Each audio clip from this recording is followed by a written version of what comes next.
We're a few weeks away from the start of the 2023 Formula One season, and all the constructors are busy fine-tuning their monsters for the new season.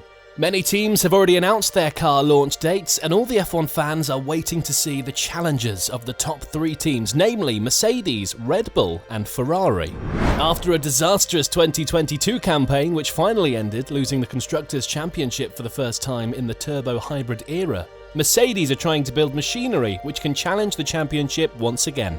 With the progress that they showed in the latter part of the season, everyone is curious about this W14 monster. Some details are now revealed about this latest silver arrow, and we're going to talk about them in detail. Before we proceed, hit the subscribe button and smash the bell icon for more exciting updates. What are the major upgrades that can be expected? Mercedes W14 will be a direct evolution of its predecessor, which showed some significant improvement within the last few Grand Prix. And they will surely come up with some innovative solutions to the aerodynamic department of the car, which required a significant improvement throughout the season. After testing a wide-pod body design, they fielded a silver arrow with a zero-pod chassis, which was questioned by many Formula One fans, as it was a revolutionary idea which opposed the whole 2022 grid. Since the first race of the season, they experienced an extreme porpoising, which resulted to label the W13 as totally undrivable by the drivers. However, they don't want to give up on this zero-pod body design, pointing out that aerodynamic performance of the zero-pod is more effective than the wide-pod design that they used for testing. According to the rumours, also supported by the internal sources within the team, W14 will surely be highlighted as a conceptual revolution from many points of the view. However, it's not revealed whether the wide pods are added to the bodywork or not. They had to sacrifice their ride height, losing a considerable amount of downforce as a solution to control the porpoising. So the engineering team led by Mike Elliott will surely come up with a proper aerodynamic solution to add this lost amount of downforce back to the W14. We can't expect a significant change to the bodywork, as the final edition of the W13 bodywork, which was used for the final rounds of the previous season, remained strong. That's also confirmed by the team principal, as he declared that W14 will retain much of the DNA from W13. The last time I saw it, I thought, oh, this looks the same as the W13, but here's hoping it's not the same, Wolff said. I'm pretty much like you. I go into the wind tunnel and it looks like this year's car, but they say to me it's very different underneath. It's about the airflow, it's about the weight distribution, it's about the aero map. So that means the changes that build W13 more reliable and less problematic at the latter part of the season were not readily noticeable from the outside of the car. Our car fundamentally changed mid-year, he said. We changed the concept, but we couldn't see anything on the bodywork.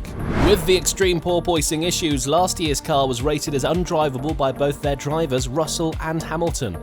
Finally, FIA has to make interventions to the problem, advising all the teams to solve the issues before that year's French GP. So Mercedes have taken extra care in developing a competitive and more comfortable machine for its drivers, thinking beyond the sole aim of developing a strong machinery, which can challenge Red Bull and Ferrari.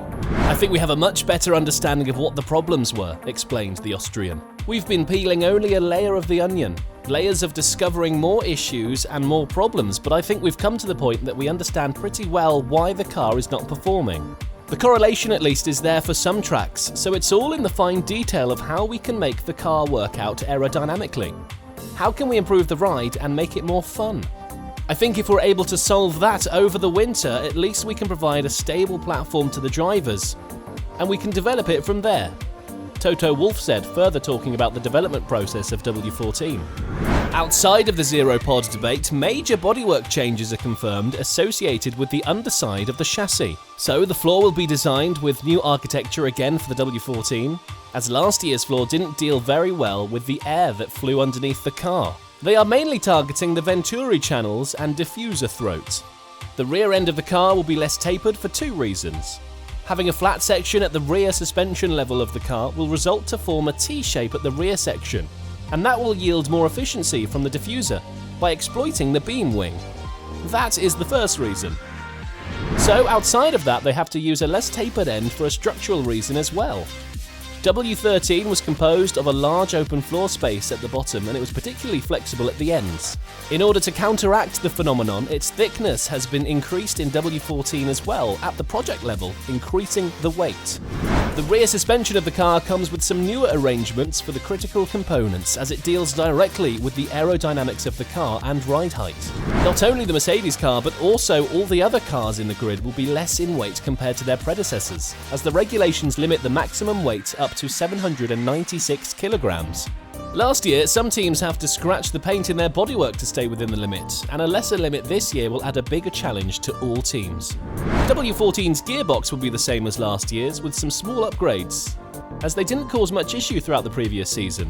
Mercedes technicians headed by Hywell Thomas already fired up the 2023 engine, and it can be predicted that the 2023 power unit will stand more closely with Honda and Ferrari engines in terms of pace. With the support of their sponsor and technical partner Petronas, Brackley-based squad is trying to optimize the fuel consumption of this year's Mercedes Challenger relative to the previous year.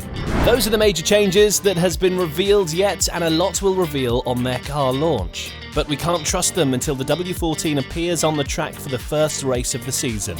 Talking about their 2023 Silver Arrow, team principal Toto Wolff has said that the package will be full of surprises. What are the surprises that you expect in W14? Share your thoughts in the comment section below. Thank you very much for watching this video. If you enjoyed the video, subscribe to the channel to get more exciting Formula 1 news. See you guys in the next video. Goodbye.